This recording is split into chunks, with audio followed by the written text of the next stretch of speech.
Petit rappel sur les fractions. Une fraction peut être fraction nombre, 4/5.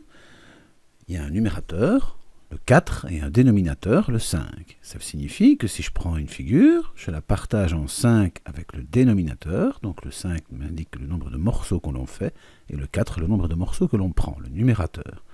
Une fraction peut aussi être opérateur.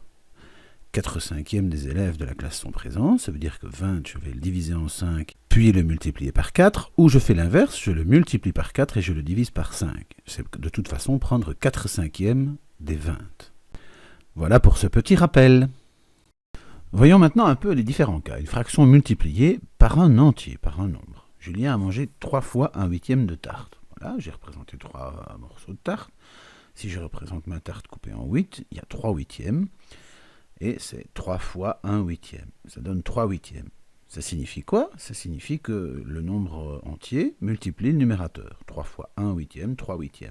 On ne touche pas au dénominateur. Une fraction multipliée par une autre fraction, les 3/4 de la moitié. Je l'écris sous la forme de calcul, 3/4 fois 1/2, mais aussi je vais représenter. Je prends une figure, je la coupe en deux, j'en prends la moitié. D'une moitié, je coupe en quart. Et je fais la même chose avec l'autre. Puis je prends 3/4 d'1/2. En calcul, ça fonctionne comment? Eh bien, je vais multiplier 3 fois 1, 3, 4 fois 2, 8, 3/8. C'est bien ce que j'ai représenté, 3/8. Ça veut dire quoi? Ça veut dire que je prends le numérateur, le premier numérateur et le deuxième numérateur, et que je les multiplie ensemble, et que je fais la même chose avec les dénominateurs. Donc, une fraction multipliée par une fraction, je multiplie les numérateurs ensemble, et je multiplie les dénominateurs ensemble. Une fraction produit, c'est une fraction qu'on vient de calculer, comme on vient de faire, qu'il faut simplifier. Voilà, 6/14 fois 7/15, ça fait 42 210. Je vais d'abord décomposer en facteur premier. 42, c'est un nombre pair, divisé par 2, ça fait 21, 210, ça fonctionne aussi, divisé en 2, ça fait 105.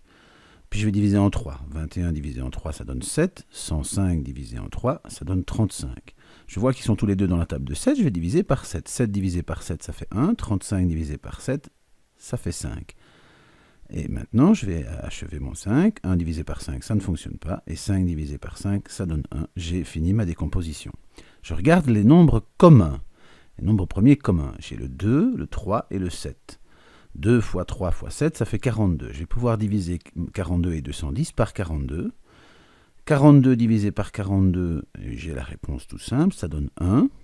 Et 210 divisé par 42, ce que j'ai utilisé exclusivement pour 210, c'est le 5. Ma réponse, c'est donc 5. J'ai effectué ma multiplication de fractions et je l'ai simplifiée. Pour résumer, j'ai multiplié ensemble les numérateurs et les dénominateurs.